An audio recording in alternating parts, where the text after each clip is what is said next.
ഈ സ്റ്റോറി നിങ്ങൾക്ക് ഇഷ്ടപ്പെട്ടാൽ സബ്സ്ക്രൈബ് ചെയ്യുക. 114 കാവൽക്കാരുടെ സംസാരം. സഹദേവനും വിശാനും ഗേറ്റിന് പുറത്ത് വന്നയുടൻ സഹദേവൻ റോഡിനരികിലായി ബംഗ്ലാവിലേക്കും നോക്കി മുട്ടുകുത്തി നിന്നു. അച്ഛൻ എന്താണ് ഈ ചെയ്യുന്നത്? ആ കാഴ്ച കണ്ട് സ്തംഭിച്ചു പോയ ഇഷാൻ ചോദിച്ചു. വളരെ പ്രതീക്ഷയോടെ ഉള്ളിലേക്ക് ചെന്ന അവന്റെ മനസ്സ് ആകെ തളർന്നിരുന്നു.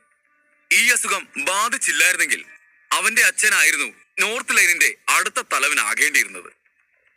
അങ്ങനെയുള്ള ഒരു മനുഷ്യൻ ഇങ്ങനെ റോഡരികിൽ മുട്ടുകുത്തി നിന്നാൽ എന്താണ് അതിന്റെ അർത്ഥം? എന്തുകൊണ്ടാണ് ഇന്ദ്രൻ സാർ അദ്ദേഹത്തെ ഒരു മൃഗമെന്ന് വിളിച്ചത്? സത്യത്തിൽ ഇങ്ങനെ അപമാനിക്കപ്പെടാൻ തന്നെ ഇറങ്ങി തിരിച്ചതാണോ തന്റെ അച്ഛൻ? ഇവിടെ നടക്കുന്ന ഒന്നും മനസ്സിലാകാതെ ഇഷാൻ ആകെ വല്ലാതായി നിൽക്കുമ്പോഴാണ് അവന്റെ അച്ഛൻ അവനെ വിളിച്ചത്. ഇഷാൻ, നീ ഇതെന്തു നോക്കി നിൽക്കുവാണ്? വെറുതെ അവിടെ നിൽക്കാതെ നീയും വന്ന് മുട്ടുകുത്തി നിൽക്ക്. എന്ത്? ഞാനോ? ഇഷാൻ ഞെട്ടലോടെ ചോദിച്ചു. ഇവിടെ എന്താ നടക്കുന്നതെന്ന് പോലും എനിക്ക് മനസ്സിലാവുന്നില്ല. ദയവ് ചെയ്ത് എന്തെങ്കിലും എന്നോടൊന്ന് പറ. ഇഷാൻ ദയനീയമായി ചോദിച്ചു. ഇന്ദ്രൻ സാർ ഒരു സാധാരണക്കാരനല്ല. അദ്ദേഹം ശരിക്കും ഒരു ലെവൽ ടീച്ചർ തന്നെയാണ്. ഞാൻ ആദ്യം അദ്ദേഹം ഒരു തട്ടിപ്പുകാരനാണെന്ന് കരുതി അദ്ദേഹത്തെ സംശയിച്ചു. അതുകൊണ്ടാണ് ഞാൻ മോശമായി സംസാരിച്ചതും. അത് ഞാൻ ചെയ്ത വലിയ തെറ്റായിപ്പോയി. ഞാൻ അദ്ദേഹത്തെ അപമാനിക്കാൻ പാടില്ലായിരുന്നു. എനിക്ക് എങ്ങനെയും അദ്ദേഹത്തോട് മാപ്പ് ചോദിച്ചാൽ മതിയാവൂ. അതും എത്രയും പെട്ടെന്ന് തന്നെ. നീ വേഗം മുട്ടുകുത്തി നിൽക്ക്. ഇന്ദ്രൻ സാർ നമ്മളോട് ക്ഷമിക്കുന്നവരെ നമ്മൾ ഇങ്ങനെ നിൽക്കണം. കാരണം അദ്ദേഹം ഒരു യഥാർത്ഥ എസ് ലെവൽ അധ്യാപകനാണ്. അദ്ദേഹം വിചാരിച്ച മാത്രമേ എന്റെ രോഗം സുഖപ്പെടുത്താൻ കഴിയുള്ളൂ. സഹദേവൻ ഇഷാനോട് പറഞ്ഞു. അച്ഛനെ അദ്ദേഹത്തിന് സുഖപ്പെടുത്താൻ കഴിയൂ? ഇഷാൻ മെല്ലെ ആരോടെന്നില്ലാതെ ചോദിച്ചു. ഇഷാന്റെ ഓർമ്മയിൽ ഇന്ദ്രൻ സാർ തന്റെ അച്ഛനെ സുഖപ്പെടുത്താം എന്നൊന്നും പറഞ്ഞിട്ടില്ല. എന്തിന് അദ്ദേഹം തന്റെ അച്ഛനെ മൃഗമെന്നാണ് വിളിച്ചത്? പിന്നെ തന്റെ അച്ഛൻ എന്താണ് ഇങ്ങനെ പറയുന്നത് എന്ന് ഇഷാൻ ആലോചിച്ചുകൊണ്ട് നിൽക്കുമ്പോഴാണ് സഹദേവൻ അവന്റെ കയ്യിൽ പിടിച്ച് താഴേക്ക് വലിച്ചത്. എന്നിട്ട് നിർബന്ധിച്ച് അവനെയും മുട്ടുകുത്തിച്ചു നിർത്തി. ഇന്ദ്രൻ സാർ, സഹദേവൻ സാറും ഇഷാനും ഗേറ്റിന് പുറത്ത് മുട്ടുകുത്തി നിൽക്കുകയാണ്. കാവൽക്കാരൻ വന്ന് ഇത് പറഞ്ഞ ഉടനെ മോഹൻ ചേതനെ തുറച്ചു നോക്കി. ഒരു എസ് ലെവൽ അധ്യാപകനാണെന്ന് കരുതി ആളുകളോട് ഇങ്ങനെ എന്തും ചെയ്യാൻ പാടുണ്ടോ? മോഹൻ ഒരു നിമിഷം ചിന്തിക്കാതിരുന്നില്ല. സഹദേവനുമായി ഇന്ദ്രൻ സാർ സംസാരിച്ചപ്പോൾ മോഹനും അവിടെ ഉണ്ടായിരുന്നതാണ്. അയാളും കണ്ടതാണ് ആദ്യം സഹദേവൻ ഇന്ദ്രനോട് അപമര്യാദയായി പെരുമാറുന്നത്. പിന്നെ പെട്ടെന്ന് അയാളുടെ ഭാവം മാറി ഭയം നിറഞ്ഞു. ബംഗ്ലാവിൽ നിന്ന് പുറത്താക്കാതിരിക്കാൻ ഇന്ദ്രൻ സാറിന്റെ മുൻപിൽ മുട്ടുകുത്തി അയാൾ കെഞ്ചി. ഇപ്പോൾ ദാ ഇതും. മോഹന് ഇതൊന്നും വിശ്വസിക്കാൻ കഴിഞ്ഞില്ല. ഈ സംഭവ വികാസങ്ങളൊന്നും നേരിൽ കണ്ടില്ലായിരുന്നുവെങ്കിൽ ഇയാൾ ഇതൊന്നും വിശ്വസിക്കാൻ പോലും ഇല്ലായിരുന്നു. എന്തിനാണ് ഒരാൾ അയാളുടെ തെറ്റ് സമ്മതിച്ചിട്ട് പോലും ഇന്ദ്രൻ സാർ അവരെ അപമാനിച്ച് പുറത്താക്കിയത്? മഹാദേവൻ സാറിനെ പുറത്തു നിർത്തിയതിൽ ഒരു കാരണം ഉണ്ടായിരുന്നു. അതുപോലെ എനിക്ക് തല്ല് വാങ്ങി തന്നതിനും ഒരു കാരണം ഉണ്ടായിരുന്നു. ഇപ്പൊ ഇതിന്റെ പിന്നിൽ എന്ത് കാരണമാവോ ഉണ്ടാകാൻ പോകുന്നത്? മോഹൻ ഒരു നെടുവീർപ്പോടെ ചിന്തിച്ചു. മോഹൻ ആകെ ഒരേ ഒരു എസ് ലെവൽ അധ്യാപകനെ മാത്രമേ അയാളുടെ ജീവിതത്തിൽ കണ്ടിട്ടുള്ളൂ. അത് അയാളുടെ മുന്നിലിരിക്കുന്ന ഇന്ദ്രനാണ്. അതുകൊണ്ട് തന്നെ ഒരു എസ് ലെവൽ അധ്യാപകൻ എങ്ങനെയാണ് പെരുമാറുന്നത് എന്നൊന്നും മോഹൻ അറിയില്ല. സഹദേവന്റെ കാര്യത്തിൽ മാത്രമല്ല, മഹാദേവന്റെ കാര്യത്തിലും ഇത് തന്നെയാണ് നടന്നതെന്ന് മോഹൻ ഓർത്തു. എന്നാൽ ഓരോ തവണയും താൻ അങ്ങനെ പ്രവർത്തിച്ചതിനെ ഇന്ദ്രൻ സാർ ഓരോ കാരണങ്ങൾ പറഞ്ഞ് ന്യായീകരിച്ചു. ഈ അധ്യാപകൻ ഒരു കാര്യവും നേരായ വഴിക്ക് ചെയ്യാതെ ഓരോ നാടകങ്ങൾ നടത്തി അതിനെ പെരുപ്പിച്ച് കാണിക്കാൻ ആഗ്രഹിക്കുന്നു എന്ന് മോഹന് തോന്നി. പക്ഷേ എന്തൊക്കെയാണെങ്കിലും സാറ് ചെയ്യുന്ന കാര്യങ്ങൾ ഓരോ തവണയും വിജയകരമായി തന്നെ അവസാനിച്ചിരുന്നു എന്ന് അയാൾ ഓർത്തു. ഇന്ദ്രൻ സാർ കടുപ്പത്തിൽ പറയുന്നത് മാത്രമേ എല്ലാവരും വകവെക്കുന്നുള്ളൂ എന്നതും മോഹൻ തിരിച്ചറിഞ്ഞു. സാറിന്റെ സ്നേഹനിർഭരമായ വാക്കുകൾ എല്ലാവരും തമാശയായി എടുത്തിരുന്നു എന്നതും മോഹൻ ഓർത്തു. ഈ ട്രിക്ക് ഞാനും ഒന്ന് ട്രൈ ചെയ്ത് നോക്കിയാലോ? ഇങ്ങനെ ചെയ്യുന്നതിലൂടെ ചിലപ്പോ എനിക്ക് കിട്ടുന്ന ബഹുമാനവും കൂടിയാലോ? അയാൾ പുരികം ചുളിച്ചുകൊണ്ട് ചിന്തിച്ചു. സഹദേവന്റെ മാറ്റത്തിന് കാരണം ഇന്ദ്രൻ സാറിന്റെ ദേഷ്യമാണ് എന്ന ചിന്തയിലായിരുന്നു മോഹൻ. ഭാവിയിൽ ഇതുപോലെയുള്ള ആളുകളെ തനിക്ക് കാണേണ്ടി വന്നാൽ അവരുടെ അടുത്ത് ഇതേ ട്രിക്ക് തന്നെ ഉപയോഗിക്കാമെന്ന് അയാൾ കരുതി. ഇനി താൻ ആരുടെയും മുമ്പിൽ തല കുനിച്ച് നിൽക്കില്ല, പകരം തല ഉയർത്തി ഉറച്ച ശബ്ദത്തിൽ തന്നെ സംസാരിക്കും. എങ്കിൽ മാത്രമേ തനിക്കെതിരെ നിൽക്കുന്നവർ തന്നെ ബഹുമാനിക്കുകയുള്ളൂ. ആ ബഹുമാനം കൊണ്ടാണ് സഹദേവന് തന്റെ യജമാനോട് ഇപ്പോൾ ഭയം വന്നത്. അതുകൊണ്ടാണ് അയാൾ ഇപ്പോൾ ഇങ്ങനെ മുട്ടുകുത്തി കാത്തു നിൽക്കുന്നതും. അടുത്ത തവണ ഇന്ദ്രൻ സാർ ഇവിടെ ഇല്ലാത്തപ്പോ ഞാനും ഇങ്ങനെ തന്നെ സംസാരിക്കും. അദ്ദേഹം എങ്ങനെയാണ് പെരുമാറുന്നത് അതുപോലെ തന്നെ പെരുമാറണം. ആർക്കറിയാം, ചിലപ്പോ ഇതെല്ലാം കണ്ടിട്ട് ഇന്ദ്രൻ സാറിന് വരെ എന്നോട് മതിപ്പ് വന്നാലോ. മോഹൻ ചിന്തിച്ചു. എന്താ മോഹൻ, കുറെ നേരമായല്ലോ, എന്തോ കാര്യമായിട്ട് ആലോചിക്കുന്നു. എന്താ, ഇനി അടുത്ത എസ് ലെവൽ ടീച്ചർ ആവാനുള്ള വല്ല പ്ലാൻ ഉണ്ടോ തനിക്ക്? ചേതൻ ചിരിച്ചുകൊണ്ട് ചോദിച്ചു. അയ്യോ ഇല്ല സാർ, ഞാൻ സാറിന്റെ കാര്യസ്ഥനായിരിക്കുന്നത് തന്നെ വലിയ കാര്യമാണ്. അങ്ങനെയുള്ളപ്പോ സാറിന്റെ സ്ഥാനത്തിന് വേണ്ടി ഞാൻ ഒരിക്കലും ആഗ്രഹിക്കില്ല. മോഹൻ വിനയപൂർവ്വം പറഞ്ഞു. അങ്ങനെയെങ്കിൽ അങ്ങനെ. പക്ഷേ നീ അങ്ങനെ വിചാരിച്ചാലും അതിൽ തെറ്റൊന്നുമില്ല. ഈ ലോകത്ത് കഴിവുണ്ടെങ്കിൽ ആർക്കും എന്ത് സ്വപ്നങ്ങൾ വേണമെങ്കിലും കാണാം. ചേതൻ ഒരു പുഞ്ചിരിയോടെ പറഞ്ഞു. മോഹൻ അത് കേട്ട് തലയാട്ടി. നേരത്തെ വിവരം പറയാനായി വന്ന കാവൽക്കാരൻ അവിടെ തന്നെ ചേതന്റെ മറുപടിക്കായി കാത്തു നിൽക്കുകയായിരുന്നു. സാരമില്ല, അവർ അവിടെ തന്നെ നിൽക്കട്ടെ, നിനക്ക് തിരിച്ചു പോവാം, ചേതന വേലക്കാരനോട് പറഞ്ഞു. സാർ, ഇനി എന്താ അടുത്ത പ്ലാൻ? മോഹൻ പതുക്കെ ചോദിച്ചു. ചേതനും അത് തന്നെയാണ് ചിന്തിച്ചത്. താൻ അവർക്ക് ചെയ്യുന്ന ഉപകാരത്തിന് പ്രതിഫലമായി അവർ വാഗ്ദാനം ചെയ്യുന്ന പണത്തെ മാത്രം ആശ്രയിച്ച് ഇരിക്കാൻ ചേതന് കഴിയില്ല. ഇപ്പോൾ മഹാദേവന്റെ കാര്യം തന്നെ എടുത്താൽ അദ്ദേഹം ഒറ്റയടിക്ക് തന്നെ 10 ലക്ഷം രൂപ തന്നുവെങ്കിലും ചേതന് ആവശ്യമുള്ള പണം വെച്ച് നോക്കുമ്പോൾ അതിപ്പോഴും കുറവാണ്. പക്ഷേ ചേതൻ അവരോട് നേരിട്ട് തനിക്ക് പ്രതിഫലമായി ഇത്രയും പണം വേണമെന്ന് ആവശ്യപ്പെടാനും പറ്റില്ല. അങ്ങനെ ആവശ്യപ്പെട്ടാൽ ആളുകൾ തന്നെ അവൻ ഒരു തട്ടിപ്പുകാരനാണെന്ന് പറഞ്ഞു തുടങ്ങും. അതേസമയം പണമൊന്നും ആവശ്യപ്പെടാതെ അവർ തരുന്നതിനായി കാത്തിരുന്നാൽ തനിക്ക് ആവശ്യമുള്ള പണമൊന്നും സമ്പാദിക്കാൻ കഴിയില്ല. അപ്പോൾ ചേതൻ ചെയ്തതെല്ലാം വെറുതെ ആകില്ലേ? കുറച്ചു നേരത്തെ ചിന്തയ്ക്ക് ശേഷം ചേതന്റെ മനസ്സിൽ ഒരു ആശയം തെളിഞ്ഞു വന്നു. മോഹൻ, ഞാനൊന്ന് പുറത്തേക്ക് പോവുകയാണ്. നീ എന്റെ കൂടെ വരേണ്ട ആവശ്യമില്ല. പകരം നീ എനിക്ക് വേണ്ടി മറ്റൊരു കാര്യം ചെയ്യണം എന്ന് പറഞ്ഞ് ചേതൻ തന്റെ മുഴുവൻ പ്ലാനും അവനോട് പറഞ്ഞു. സാർ എന്താണ് ഉദ്ദേശിക്കുന്നത്? മോഹൻ ചേതന്റെ പ്ലാൻ കേട്ട് ഞെട്ടലോടെ ചോദിച്ചു. സാർ, ഇതൊക്കെ പ്രാക്ടിക്കലാണോ? മോഹൻ ഒന്ന് മടിച്ചുകൊണ്ട് ചോദിച്ചു. അതൊന്നും ഓർത്ത് നീ വിഷമിക്കണ്ട, ഞാൻ പറയുന്നത് ചെയ്താ മതി. ചേതൻ മോഹനോട് പോകാൻ ആഗ്യം കാട്ടി. മോഹൻ കുറെ ആലോചിച്ച ശേഷം ശരി എന്ന് പറഞ്ഞ് തലയാട്ടി. ചേതന്റെ ഓരോ പ്രവൃത്തിക്കും പിന്നിൽ ഒരു കാരണമുണ്ടാകുമെന്ന് അവൻ അറിയാമായിരുന്നു. അതുകൊണ്ട് അധികം ചോദ്യങ്ങളൊന്നും ചോദിക്കാതെ തന്റെ യജമാനന്റെ പ്ലാൻ നടപ്പിലാക്കാൻ അവൻ പുറപ്പെട്ടു. ചേതൻ പറഞ്ഞേൽപ്പിച്ചതെല്ലാം ചെയ്ത് മോഹൻ കുറച്ച് സമയങ്ങൾക്കുള്ളിൽ തന്നെ തിരിച്ചു വരികയും ചെയ്തു. ആരെങ്കിലും വന്നാൽ ഗേറ്റിൽ തന്നെ നിർത്തിയാൽ മതി എന്ന് പറഞ്ഞ ചേതൻ ബംഗ്ലാവിന് പുറത്തേക്ക് പോയി. ഗേറ്റിന് പുറത്ത് മുട്ടുകുത്തി നിൽക്കുന്ന സഹദേവനെ ഒന്ന് നോക്കുക പോലും ചെയ്യാതെ ചേതൻ മുന്നോട്ട് പോയി. സഹദേവൻ തലയുയർത്തി നോക്കിയതും തന്നെ കാണാത്ത മട്ടിൽ നടന്നു പോകുന്ന ഇന്ദ്രനെയാണ് കണ്ടത്. ഈ കാഴ്ച കണ്ട് ഈശാൻ തന്റെ അച്ഛനെ വിളിച്ചു. അച്ഛാ, ഇന്ദ്രൻ സാർ ഇവിടെ നിന്ന് പോയി. പിന്നെ നമ്മളിവിടെ മുട്ടിൽ നിന്നിട്ട് എന്ത് കാര്യമാണുള്ളത്? നമുക്ക് പോയിട്ട് പിന്നെ വരാം. ഇല്ല ഈശാൻ, അതിന് ഞാനില്ല. ഒരിക്കൽ ഞാനൊരു തെറ്റ് ചെയ്തതാണ്. അതേ തെറ്റ് വീണ്ടും ആവർത്തിക്കാൻ ഞാൻ ആഗ്രഹിക്കുന്നില്ല. ഇന്ദ്രൻ സാർ എന്നോട് ക്ഷമിക്കുന്നവരെ ഞാൻ ഇവിടെ തന്നെ നിൽക്കും. ഈ രോഗവും കൊണ്ട് എനിക്കിനിയും ജീവിക്കാൻ കഴിയില്ല. സഹദേവൻ പറഞ്ഞു. അച്ഛനിത് ആകെ ഓവറാക്കുവാണല്ലോ എന്നോർത്ത് ഈശാൻ ആകെ വിഷമത്തിലായി. സഹദേവൻ ഇങ്ങനെ റോഡിൽ മുട്ടിൽ നിൽക്കുന്നത് കണ്ട് ആളുകൾ എന്ത് പറയുമെന്ന് ഈശാൻ ചിന്തിച്ചു. ഈ നിമിഷം ബംഗ്ലാവിനുള്ളിലെ പൂന്തോട്ടത്തിൽ നിന്ന് ചില ശബ്ദങ്ങൾ മുഴങ്ങി തുടങ്ങി. നീ ഒരു കാര്യം അറിഞ്ഞോ? മഹാദേവൻ സാറ് തന്റെ ഭാര്യ രക്ഷിക്കാൻ ഒരു രാത്രി മുഴുവൻ ഇവിടെ കാത്തുനിന്നത് മാത്രമല്ല, ഇന്ദ്രൻ സാറിന് 10 ലക്ഷം രൂപയാണ് പ്രതിഫലമായി കൊടുത്തത്. നീ എന്തീ പറയുന്നേ? അദ്ദേഹം അത്രയും പണം ചെലവഴിച്ചോ? ചേതൻ ബംഗ്ലാവിനുള്ളിൽ ഉണ്ടാകുന്നത് വരെ ഭയഭക്തി ബഹുമാനത്തോടെ നിന്ന കാവൽക്കാർ ചേതൻ പുറത്തു പോയതും പരസ്പരം സംസാരിച്ചു തുടങ്ങി. 10 ലക്ഷം? ശരിക്കും? മറ്റൊരു കാവൽക്കാരൻ അത്ഭുതത്തോടെ ചോദിച്ചു. അയാൾക്ക് ഇത് വിശ്വസിക്കാനായില്ല.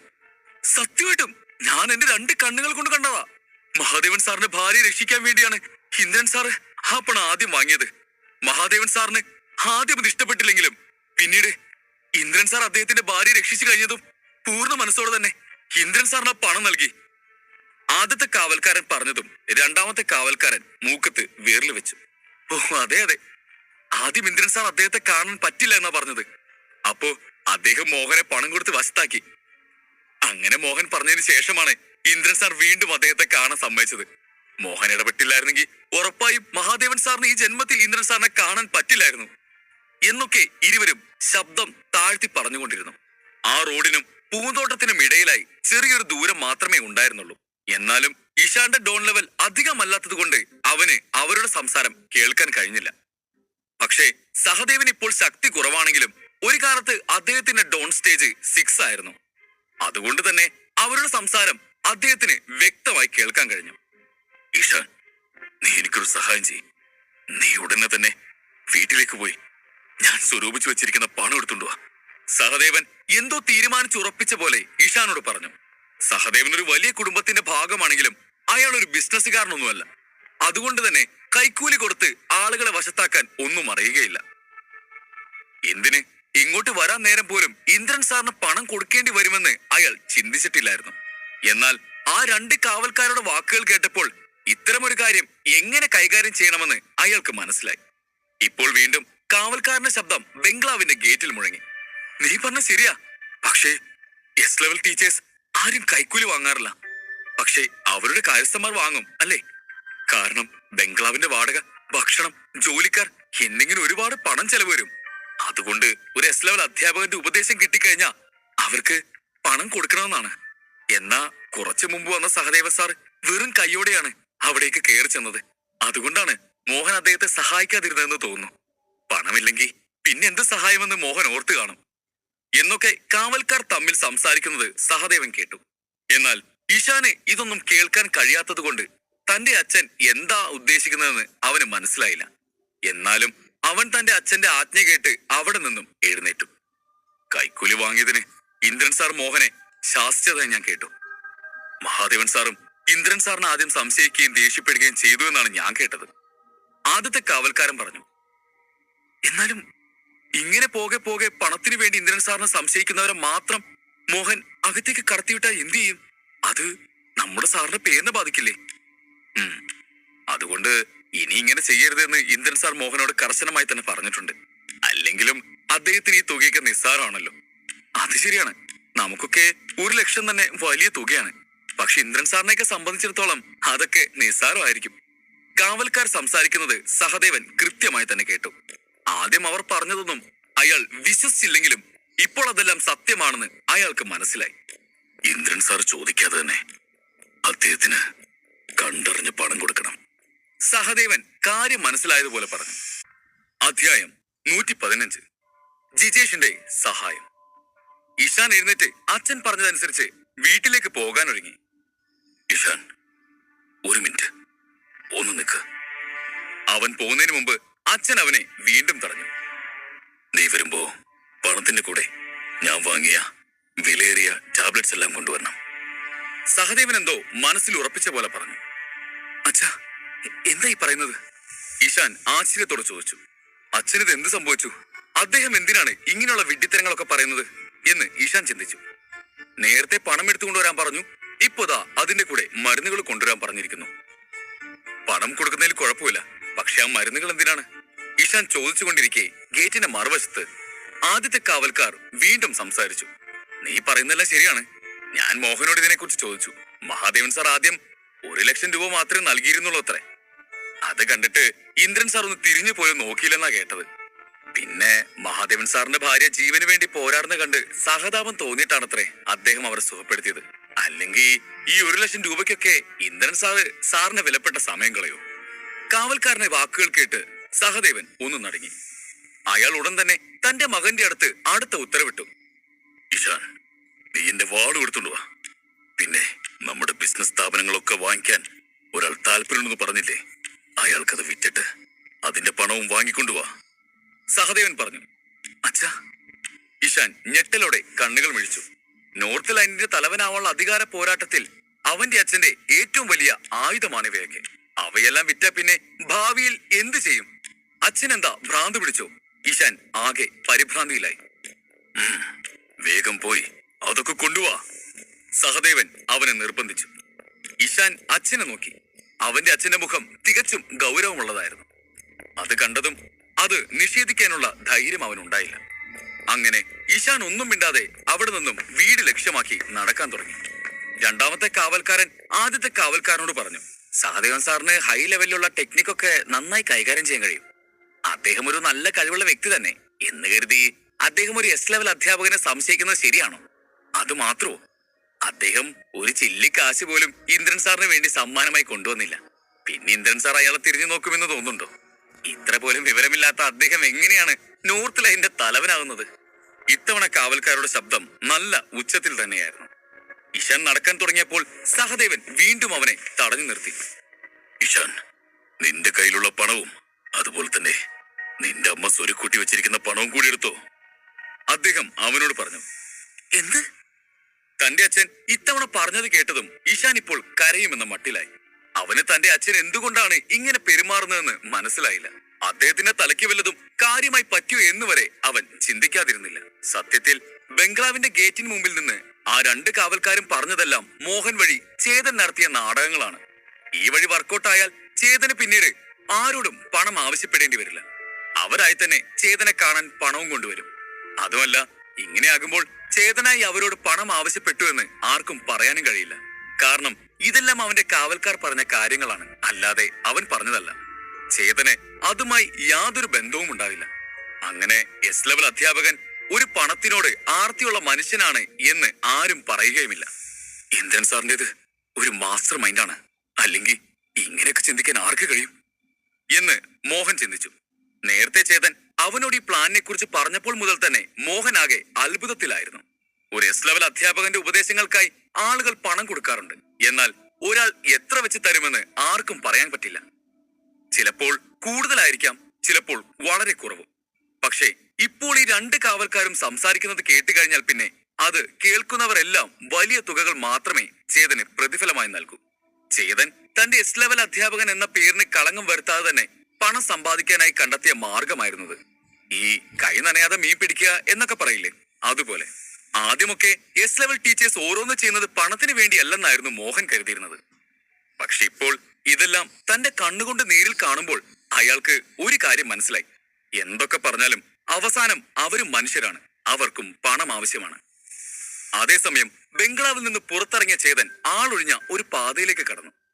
എന്നിട്ട് ചുറ്റുമൊന്ന് നോക്കിയ ശേഷം അവൻ തന്റെ മേക്കപ്പ് എല്ലാം മാറ്റി ചേതന്റെ യഥാർത്ഥ രൂപത്തിലേക്കായി മാറി. ഒരു ദിവസം മുഴുവൻ ഈ വ്യാജവേഷം നിലനിർത്തുക എന്നത് ചേതനെ സംബന്ധിച്ചിടത്തോളം വളരെ ബുദ്ധിമുട്ടുള്ള കാര്യമായിരുന്നു. പൾസ് ഗുളികകളും ഊർജ്ജവർദ്ധന ലേഹ്യവുമെല്ലാം ആൽക്കമി യൂണിയനിൽ ഇതിനോടകം തയ്യാറായിട്ടുണ്ടാകണം. അതുകൊണ്ട് അവ പോയി വാങ്ങാനായി ചേതൻ തീരുമാനിച്ചു. ഇങ്ങനെ ഒരു ആൾമാറാട്ടം നടത്താൻ തന്നെ ചേതൻ തീരുമാനിച്ചത് സാറയ്ക്കും വിവേകിനുമായിട്ടുള്ള മരുന്നുകൾ വാങ്ങിക്കാനായിരുന്നു. പക്ഷേ അത് രണ്ടും വാങ്ങാൻ ചേതന് ഇനിയും പണം ആവശ്യമാണ്. അതുമല്ല, ആ മരുന്നുകൾ ഇവിടെ എത്തിച്ചേരാൻ അല്പം സമയവും പിടിക്കും. അതുകൊണ്ട് ഇപ്പോൾ കയ്യിലുള്ള പണം കൊണ്ട് ഋഷിക്കും മേഘയ്ക്കും ആവശ്യമായ മരുന്നുകൾ വാങ്ങാനായി അവൻ തീരുമാനിച്ചു. ആൽക്കമി യൂണിയനിലേക്ക് ചെന്നപ്പോൾ പൾസ് ഗുളികകളും ഊർജ്ജവർദ്ധന ലേഖ്യവും എല്ലാം അവിടെ തയ്യാറായിരുന്നു. പിന്നെ ബാക്കി 2 മരുന്നുകളും എത്രയും പെട്ടെന്ന് തന്നെ ഹെഡ് ക്വാർട്ടേഴ്സിൽ എത്തിക്കാനായി ജിജേഷ് കത്തും അയച്ചിട്ടുണ്ടായിരുന്നു. ലോകത്തിലെ എല്ലാ പ്രധാന രാജ്യങ്ങളിലും ആൽക്കമി യൂണിയനുകൾ ഉണ്ടായിരുന്നു. അതുകൊണ്ട് തന്നെ ഒരു യൂണിയനിൽ ഇല്ലാത്ത മരുന്നുകൾ മറ്റു യൂണിയനുകളിൽ നിന്നും കൊണ്ടുവരാൻ സാധിക്കും. അങ്ങനെ കൊണ്ടുവരാനായി ഹെഡ് ക്വാർട്ടേഴ്സിലേക്ക് അപേക്ഷ അയച്ചാൽ മതിയാകും. അവർ ആവശ്യക്കാരന് വേണ്ട മരുന്നുകൾ സമീപ രാജ്യങ്ങളിൽ നിന്നും എത്തിച്ചു കൊടുക്കും. പക്ഷേ അതിനൽപ്പം സമയമെടുത്തേക്കാം. എന്നാൽ ഹെഡ് ക്വാർട്ടേഴ്സ് ഇവിടുന്ന് അധികം ദൂരമല്ലാത്തത് കൊണ്ട് ചേതന് ആവശ്യമുള്ള മരുന്നുകൾ ഇവിടേക്ക് എത്താൻ അധിക സമയമെടുക്കില്ല. അതിന് 10 ദിവസങ്ങളുടെ കാലയളവ് മാത്രമേ ആവശ്യമുള്ളൂ. ചേതൻ 1 ലക്ഷം രൂപ നൽകി ആ 2 മരുന്നുകളും വാങ്ങി. അത് രണ്ടും ഭദ്രമായി തന്റെ സ്റ്റോറേജ് റിംഗിൽ വെച്ച ശേഷം ചേതൻ നേരെ നോക്കി ചോദിച്ചു, ജിജേഷ് സാർ, ഇവിടെ ബ്രീത്ത് പിൽസ് ഉണ്ടോ? ഡോൺ 1 സ്റ്റേജിലുള്ള ആളുകൾക്ക് വളരെ ഉപകാരപ്രദമാകുന്ന ഒരു മരുന്നാണ് ബ്രീത്ത് പിൽസ്. അതുപയോഗിച്ചാൽ അവന്റെ വിദ്യാർത്ഥികളുടെ പരിശീലനത്തിലെ വേഗത വർദ്ധിപ്പിക്കാൻ കഴിയും. നീ ഇത് ചോദിച്ച ടൈമിംഗ് എന്തായാലും കൊള്ളാം. ഞാൻ കുറച്ച് ദിവസങ്ങൾക്ക് മുമ്പ് ഈ മരുന്ന് ഉണ്ടാക്കിയതേ ഉള്ളൂ. എന്റെ കയ്യിൽ ഇനിയും കുറച്ച് ബാക്കിയുണ്ട്. അത് ഞാൻ നിനക്ക് തരാം, ജിജേഷ് ചിരിച്ചുകൊണ്ട് പറഞ്ഞു. എന്നിട്ട് അയാൾ 2 ബോട്ടിലുകൾ എടുത്ത് ചേതന് നൽകി. ചേതൻ ആ ബോട്ടിലുകളിലേക്ക് നോക്കി. ആ 2 ബോട്ടിലുകളിലുമായി ഡസൻ കണക്കിന് പിൽസ് ഉണ്ടായിരുന്നു. ജിജേഷ് ഈ മരുന്ന് തനിക്ക് സമ്മാനമായി നൽകിയതാണെന്ന് ചേതൻ മനസ്സിലാക്കി. അതുകൊണ്ട് അവനത് നിരസിക്കുന്നത് ശരിയല്ല. അതിനാൽ ചിരിച്ചുകൊണ്ട് ആ 2 ബോട്ടിലുകളും അവൻ സൗജന്യമായി വാങ്ങി. അത്ര ഉയർന്ന നിലവാരത്തിലുള്ള ഗുളികകളായിരുന്നില്ല അതെങ്കിലും അവ ലെവൽ 1 ടാബ്ലറ്റ് ആയിരുന്നു. ആ നിലയിലെ ഓരോ ടാബ്ലറ്റും 1000കണക്കിന് സ്വർണ്ണ നാണയങ്ങൾക്കാണ് വിറ്റു പോകുന്നത്. എന്നിട്ടും ജിജേഷ് ഒരു മടിയും കൂടാതെ അത്രയും ടാബ്ലറ്റുകൾ ചേതന് വെറുതെ കൊടുത്തു. ചേതന് പകരം മറ്റേതെങ്കിലും ആൽക്കിമിസ്റ്റ് ആയിരുന്നു ഇവിടെ ഉണ്ടായിരുന്നെങ്കിൽ ജിജേഷ് ഒരിക്കലും അവർക്ക് ഇത്രയും വിലയേറിയ ടാബ്ലറ്റുകൾ സമ്മാനിക്കുമായിരുന്നില്ല. കാരണം ചേതന് അവിശ്വസനീയമായ അത്ര കഴിവുകളാണുള്ളത്. അവന് സംവാദത്തിൽ വന്നിരുന്ന എല്ലാ ആൽക്കിമിസ്റ്റുകളെയും അവന്റെ വാക്കുകൾ കൊണ്ടും അറിവ് കൊണ്ടും തോൽപ്പിക്കാൻ കഴിഞ്ഞു. അത് വെച്ച് തന്നെ അവന്റെ കഴിവ് എത്രത്തോളം ആണെന്നുള്ളത് എല്ലാവർക്കും മനസ്സിലാക്കാൻ കഴിയും. അത്രയും കഴിവുള്ള ചേതൻ ഉറപ്പായും ഭാവിയിൽ ഒരു വലിയ നിലയിൽ എത്തിച്ചേരുമെന്ന് അയാൾക്ക് അറിയാമായിരുന്നു. അതുകൊണ്ട് ചേതന് ഇപ്പോൾ നൽകുന്ന ഈ ചെറിയ സമ്മാനങ്ങളൊക്കെ ഭാവിയിലേക്കുള്ള നീക്കുപോക്കായാണ് അയാൾ കണ്ടത്. ബ്രീത്ത് പിൽസ് വാങ്ങിയ ശേഷം ചേതൻ പെട്ടെന്ന് എന്തോ ആലോചിച്ചുകൊണ്ട് ജിജേഷിന് നേരെ തിരിഞ്ഞു. ജിജേഷ് സാർ, സാറിന് ട്രൈഡന്റ് ഉപയോഗിച്ചുള്ള യുദ്ധമുറകളെ കുറിച്ചുള്ള സീക്രട്ട് മാനുവൽസ് ലഭ്യമാകുന്ന സ്ഥലം ഏതെങ്കിലും അറിയാവോ? ചേതന്റെ അടുത്ത് ഇപ്പോൾ പൾസ് ഗുളികകളും ഊർജ്ജവർദ്ധന ലേഹ്യവുമുണ്ട്. അത് ഋഷിക്കും മേഘയ്ക്കും വേണ്ടിയാണ്. അതുപോലെ തന്നെ അവൻ വാങ്ങാൻ ഉദ്ദേശിക്കുന്ന ഗോൾഡ് സെലക്സർ സാറയ്ക്കും, കാണ്ടാമൃഗത്തിന്റെ രക്തം വിവേകിനും. അങ്ങനെ അവന്റെ 5 കുട്ടികളിൽ 4 പേരുടെയും പ്രശ്നങ്ങൾക്കായുള്ള ഒരു പോംവഴി അവൻ കണ്ടെത്തിയിരുന്നു.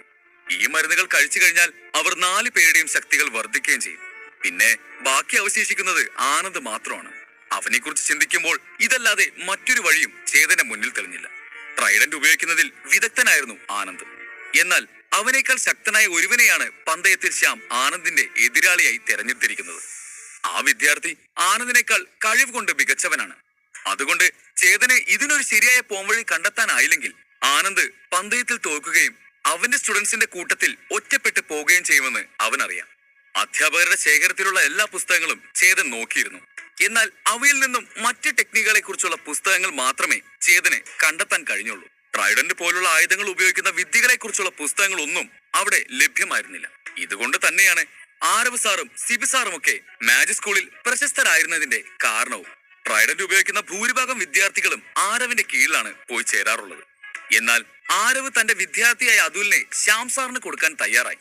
അതിൽ നിന്ന് തന്നെ അവരുടെ സൗഹൃദം എത്ര ആഴത്തിലുള്ളതാണെന്ന് മനസ്സിലാക്കാൻ കഴിയുമായിരുന്നു. അതിനാലാണ് ഈ ട്രൈഡന്റുമായി ബന്ധപ്പെട്ട കാര്യങ്ങളൊന്നും ആരവിനോട് ചോദിക്കാൻ പറ്റാതെയായത്. ചേതന് ട്രൈഡന്റിനെ കുറിച്ച് ഒന്നും അറിയില്ലായിരുന്നു. അതുകൊണ്ട് തന്നെയാണ് അവൻ അത് മറ്റുള്ളവരോട് ചോദിക്കാം എന്ന് കരുതിയത്. അതുകൊണ്ടാണ് അവൻ ഇപ്പോൾ ജിജേഷിനോട് ട്രൈഡന്റിനെ കുറിച്ചുള്ള പുസ്തകങ്ങൾ വാങ്ങാൻ ലഭിക്കുന്ന സ്ഥലം അന്വേഷിച്ചത്. ട്രൈഡന്റിനെ കുറിച്ചുള്ള സീക്രട്ട് മാനുവലോ? എന്താ ചേതൻ സാർ, ഒരു ആൽക്കമിസ്റ്റായ നിങ്ങൾക്ക് ഇനി ട്രൈഡന്റ് ഉപയോഗിക്കാൻ പഠിക്കണോ? ചേതന്റെ ചോദ്യം കേട്ട് ജിജേഷ് ആശ്ചര്യത്തോടെ ചോദിച്ചു. ആൽക്കമിസ്റ്റുകൾക്ക് സമൂഹത്തിൽ വലിയ വില ലഭിച്ചിരുന്നു. പിന്നെ എന്താണ് ചേതൻ മരുന്നുണ്ടാക്കുന്നതിന് പകരം ട്രൈഡന്റിനെ കുറിച്ച് ചോദിക്കുന്നത് എന്ന ചോദ്യം അദ്ദേഹത്തിന്റെ മനസ്സിലുയർന്നു. അത് എന്റെ ഒരു ആഗ്രഹമാണത്. ചേതൻ വേഗം തലയാട്ടിക്കൊണ്ട് പറഞ്ഞു. ഇപ്പോ യോദ്ധാക്കൾ വാളുകളാണ് കൂടുതലായിട്ട് ഉപയോഗിക്കുന്നത്. ട്രൈഡന്റ് ഉപയോഗിക്കുന്ന ആളുകൾ വളരെ കുറവാണ്. അതുകൊണ്ടാണ് ട്രൈഡന്റ് അറിയാവുന്ന അധ്യാപകർ വളരെ കുറവായി പോയത്. പക്ഷേ എനിക്ക് ട്രൈഡന്റിൽ വിദഗ്ധനായ ഒരു വ്യക്തിയെ അറിയാം. അദ്ദേഹത്തിന്റെ കുടുംബം പാരമ്പര്യമായി ട്രൈഡന്റ് ഉപയോഗിച്ചു വരുന്നവരാണ്. അദ്ദേഹം ചെറുപ്രായം മുതലേ ട്രൈഡന്റ് ഉപയോഗിക്കാൻ പഠിച്ച ആളാണ്. അതുകൊണ്ട് തന്നെ അദ്ദേഹത്തിന് അതിൽ നല്ല മികവാണ്. അദ്ദേഹം ഈ കഴിവിലാണ് ഇവിടെ അറിയപ്പെടുന്നത് തന്നെ. ഈ നാട്ടിലെ തന്നെ ട്രൈഡന്റിൽ ഏറ്റവും മികച്ചത് അദ്ദേഹമാണ്. ജിജേഷ് ആവേശത്തോടെ പറഞ്ഞു. അത് കേട്ടതും ചേതന് സന്തോഷമായി. ഓ ശരിക്കും? എങ്കിൽ സാറ് അദ്ദേഹത്തെ എനിക്കൊന്ന് പരിചയപ്പെടുത്തി തരാമോ? എനിക്ക് അദ്ദേഹത്തിൽ നിന്നും ട്രൈഡന്റിനെ കുറിച്ച് പഠിക്കാനാണ്. ചേതൻ ആകാംക്ഷയോടെ ചോദിച്ചു. പക്ഷെ ചേതൻ സാർ, അദ്ദേഹം അങ്ങനെ വീട്ടിൽ നിന്ന് പുറത്തേക്ക് ഇറങ്ങാറില്ലെന്നാണ് ഞാൻ കേട്ടത്. അതുമല്ല, പുറത്തു നിന്ന് ആരെയും ഈ വിദ്യ പഠിപ്പിച്ചു കൊടുക്കാറുമില്ല. പക്ഷെ അദ്ദേഹം എന്റെ ക്ലോസ് ഫ്രണ്ട് ആയതുകൊണ്ട് ഞാൻ പറഞ്ഞ ഉറപ്പായും നിനക്കത് പഠിപ്പിച്ചു തരും, ജിജേഷ് പറഞ്ഞു. ജിജേഷ് എന്താണ് പറയാൻ ഉദ്ദേശിക്കുന്നതെന്ന് ചേതന് മനസ്സിലായിരുന്നു. അതുകൊണ്ട് തന്നെ അവൻ വേഗത്തിൽ തലയാട്ടി. മരുന്നുകൾ ഉണ്ടാക്കുന്നതിനുള്ള ജിജേഷിന്റെ സംശയങ്ങളും മറ്റും ദൂരീകരിച്ചു കൊടുത്ത് ഈ സഹായത്തിന് പകരം ചെയ്യാമെന്ന് അവൻ കരുതി. കാരണം ജിജേഷ് അവനിൽ നിന്ന് പ്രതീക്ഷിക്കുന്നതും ഇത് തന്നെയാണെന്ന് ചേതൻ അറിയാം. സർ, എന്നെ ഇപ്പൊ തന്നെ അദ്ദേഹത്തിന് പരിചയപ്പെടുത്തി തരാൻ കഴിയും? ചേതൻ ജിജേഷിനെ പ്രതീക്ഷയോടെ നോക്കിക്കൊണ്ട് ചോദിച്ചു. ജിജേഷ് ചേതൻ ഉറപ്പായും തന്റെ ഈ സഹായത്തിന് തനിക്ക് തിരിച്ചും സഹായങ്ങൾ ചെയ്യുമെന്ന് വിശ്വസിച്ചു. അതോർത്ത് അദ്ദേഹം വല്ലാത്ത സന്തോഷത്തിലായിരുന്നു. എന്നിട്ട് ചേതനെ നോക്കി ചിരിച്ചുകൊണ്ട് അയാൾ പറഞ്ഞു, അതിനെന്താ, നമുക്കിപ്പൊ തന്നെ പോകാം. എന്നെ കൊണ്ട് പറ്റുന്ന ഉപകാരമൊക്കെ ഞാൻ നിങ്ങൾക്ക് ചെയ്യാം. അതുപോലെ ഭാവിയിൽ നീയും എനിക്ക് ഉപകാരങ്ങൾ ചെയ്തു തന്നാ മതി എന്ന് ചിരിച്ചുകൊണ്ട് പറഞ്ഞ് ജിജേഷ് വഴി കാട്ടി മുന്നിൽ നടന്നതും ചേതൻ അദ്ദേഹത്തെ പിന്തുടർന്നു. അധ്യായം 116. അരവിന്ദിന്റെ കീഴിൽ ചേതന്റെ പരിശീലനം. ആൽക്കമി യൂണിയനിൽ നിന്നും പുറത്തിറങ്ങി ചേതനും ജിജേഷും പ്രധാന വീതിയിലേക്ക് നടന്നു. അങ്ങനെ ഒരു മണിക്കൂറത്തെ നടത്തത്തിന് ശേഷം അവർ ഒരു വീടിന് മുന്നിൽ എത്തിച്ചേർന്നു. ഈ വീടിന്റെ ഉടമയുടെ നല്ല സുഹൃത്തായതിനാൽ കാവൽക്കാരും ജിജേഷിനെ തടഞ്ഞില്ല. അതുകൊണ്ട് അവർ രണ്ടുപേരും എളുപ്പത്തിൽ ആ വീട്ടിലേക്ക് കയറി. അവിടെയുള്ള കാര്യസ്ഥൻ അവരെ ഒരു വലിയ ഹാളിലേക്ക് കൊണ്ടുപോയി. ജിജേഷ് സാർ, സാറ് ഇവിടെ അല്പം നേരം കാത്തിരിക്കേണ്ടി വരും. മുതലാളി പരിശീലനം നടത്തിക്കൊണ്ടിരിക്കുകയാണ്. ചായ വിളമ്പുന്നതിനിടയിൽ കാര്യസ്ഥൻ വിനയത്തോടെ പറഞ്ഞു. അത് കുഴപ്പമില്ല, അവന്റെ പരിശീലനം കഴിയുന്നവരെ ഞങ്ങൾ രണ്ടുപേരോടെ കാത്തിരിക്കാം. ജിജേഷ് ചിരിച്ചുകൊണ്ട് പറഞ്ഞു. തന്റെ സുഹൃത്തിന്റെ ശീലങ്ങളെക്കുറിച്ച് ജിജേഷിന് നല്ല ബോധ്യമുണ്ടായിരുന്നു. അദ്ദേഹം പരിശീലനം നടക്കുന്നതിനിടയിൽ ആരെയും കാണാൻ അനുവദിക്കില്ലെന്ന് ജിജേഷിന് അറിയാമായിരുന്നു. അതുകൊണ്ട് അയാൾ കാര്യസ്ഥനോട് അവിടെ നിന്നും പോയിക്കോളാൻ ആവശ്യപ്പെട്ടു. എന്നിട്ട് ചേതനെ നോക്കി പറഞ്ഞു. ചേത, നീ കേട്ടില്ലേ? അവൻ ഇവിടേക്ക് വരാൻ കുറച്ച് സമയമെടുക്കും. അതുകൊണ്ട് കുറച്ച് കാത്തിരിക്കേണ്ടി വരും. നിനക്ക് ധൃതിയില്ലല്ലോ? അതിനെന്താ, എത്ര വേണേലും കാത്തിരിക്കാം. ചേതൻ മറുപടിയായി പറഞ്ഞിട്ട് ചുറ്റും നോക്കാൻ തുടങ്ങി. പുറത്ത് ഒരു വലിയ നടുമുറ്റമായിരുന്നു. പുതുതായി രൂപകൽപ്പന ചെയ്തതും ലളിതവും മനോഹരമായിരുന്നു അവിടം. ആരവങ്ങളില്ലാത്ത ശാന്തമായ അന്തരീക്ഷമായിരുന്നു അവിടെ. വീടും അതിന്റെ പരിസരവും കണ്ടതിൽ നിന്ന് തന്നെ അതിന്റെ ഉടമസ്ഥൻ അത്ര ആർഭാടങ്ങൾ ഇഷ്ടപ്പെടുന്ന ആളല്ല എന്നുള്ളത് വ്യക്തമായിരുന്നു. ചേതാ, ഞാൻ പറയാൻ വിട്ടുപോയി. എന്റെ സുഹൃത്തിന്റെ പേര് അരവിന്ദ് എന്നാണ്. എനിക്ക് അവൻ 20 വർഷമായിട്ട് പരിചയമുണ്ട്. എനിക്കറിയാവുന്നിടത്തോളം അവൻ തന്റെ ജീവിതം മുഴുവനും ട്രൈഡന്റ് പരിശീലനത്തിനാണ് മാറ്റിവെച്ചിരിക്കുന്നത്. അവൻ ഈ നാട്ടിലെ തന്നെ ഏറ്റവും മികച്ച ട്രൈഡന്റ് വിദഗ്ധനാണ്. എന്തിന്, ചന്ദ്രഹാസൻ രാജാവ് വരെ അവന്റെ കഴിവിനെ പ്രശംസിച്ചിട്ടുണ്ട്. എന്തിനധികം പറയണം, ട്രൈഡന്റ് ഇപ്പോ അവന്റെ ശരീരത്തിന്റെ ഒരു ഭാഗം പോലെയാണ്. ജിജേഷ് ചായ കുടിക്കുന്നതിനിടയിൽ പറഞ്ഞു. വോ, ഗ്രേറ്റ്. ചേതൻ കണ്ണുകൾ വിടർത്തിക്കൊണ്ട് പറഞ്ഞു. കഠിനാധ്വാനത്തിലൂടെ തന്റെ തൊഴിലിന്റെ ഉയരങ്ങളിൽ എത്തിച്ചേരുന്നവരെ ചേതൻ എന്നും ബഹുമാനിച്ചിരുന്നു. ഏത് തൊഴിലും ആവട്ടെ, അതിൽ ആയിരക്കണക്കിന് ഇല്ലെങ്കിൽ ദശലക്ഷക്കണക്കിന് ആളുകൾക്കിടയിൽ ഒന്നാമനാകാൻ ഒരുവന് വളരെയധികം കഠിനാധ്വാനവും അർപ്പണബോധവും വൈദഗ്ധ്യവും ആവശ്യമാണ്. ജിജേഷ്, എന്താടാ നീ ഞാനില്ലാത്തപ്പോ എന്നെ കുറിച്ച് പരദൂഷണം പറയുകയാണെന്ന് തോന്നല്ലോ? അരവിന്ദ് കളിയായി ചോദിച്ചു. അയാളുടെ ശബ്ദം കേട്ട് ഇരുവരും തിരിഞ്ഞു നോക്കിയപ്പോൾ അവിടേക്ക് ഒരു വൃദ്ധൻ നടന്നു വരുന്നത് കണ്ടു. കാഴ്ചയിൽ അദ്ദേഹത്തിന് ഒരു 50-60 വയസ്സ് പ്രായം തോന്നിക്കുമായിരുന്നു. പക്ഷേ ഈ പ്രായത്തിലും അദ്ദേഹത്തിന്റെ ശരീരം ദൃഢമായിരുന്നു. അതിനാൽ തന്നെ അദ്ദേഹം വളരെ ഊർജ്ജസ്വലനായിരുന്നു. ട്രാക്ക് സ്യൂട്ട് പോലുള്ള വസ്ത്രമായിരുന്നു അയാൾ ധരിച്ചിരുന്നത്. അയാൾ ഒരു കയ്യിൽ ട്രൈഡന്റ് പിടിച്ചിരുന്നു. അദ്ദേഹം പരിശീലനം ചെയ്യുന്നതിനിടയിൽ ജിജേഷ് വന്നതായി അയാളോട് കാര്യസ്ഥൻ അയാൾ അറിയിച്ചിരുന്നു.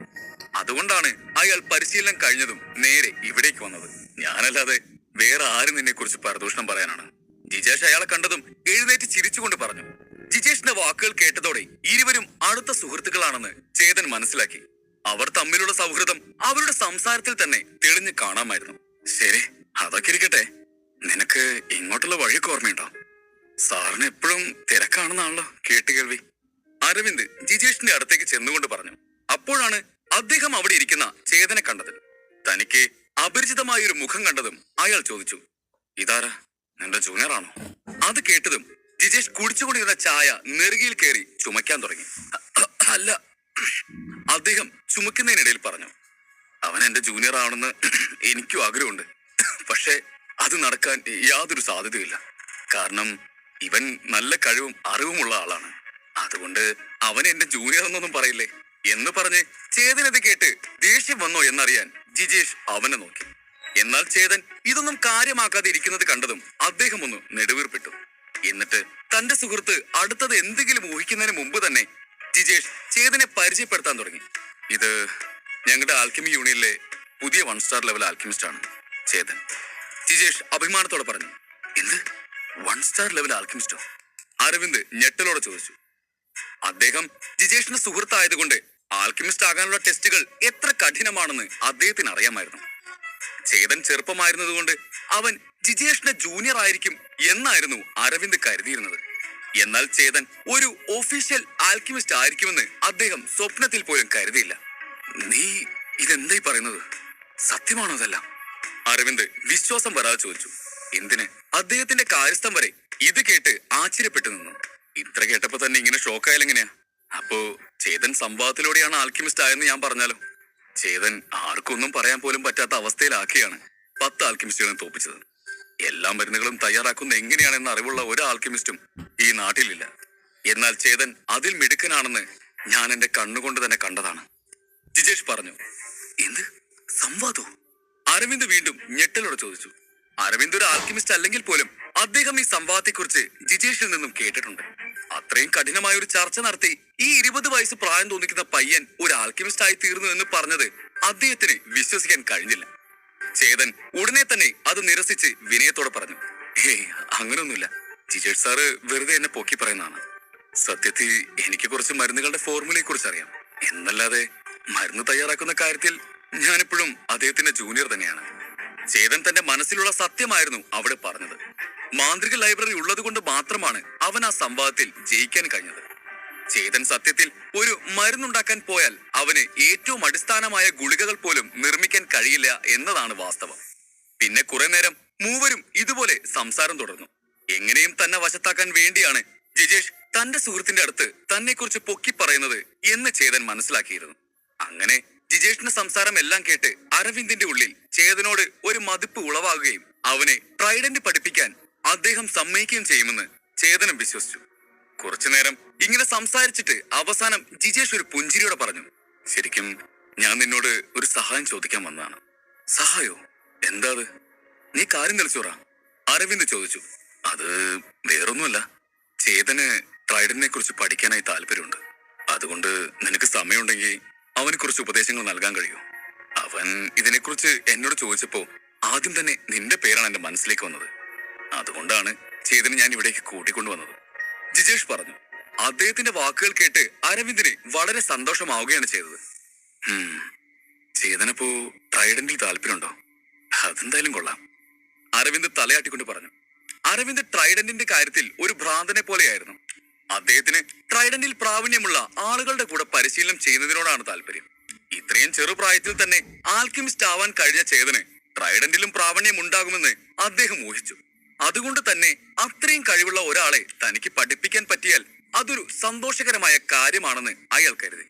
അതുകൊണ്ട് തന്നെ അവനെ തന്റെ ശിഷ്യനാക്കാൻ തന്നെ അദ്ദേഹം തീരുമാനിച്ചു.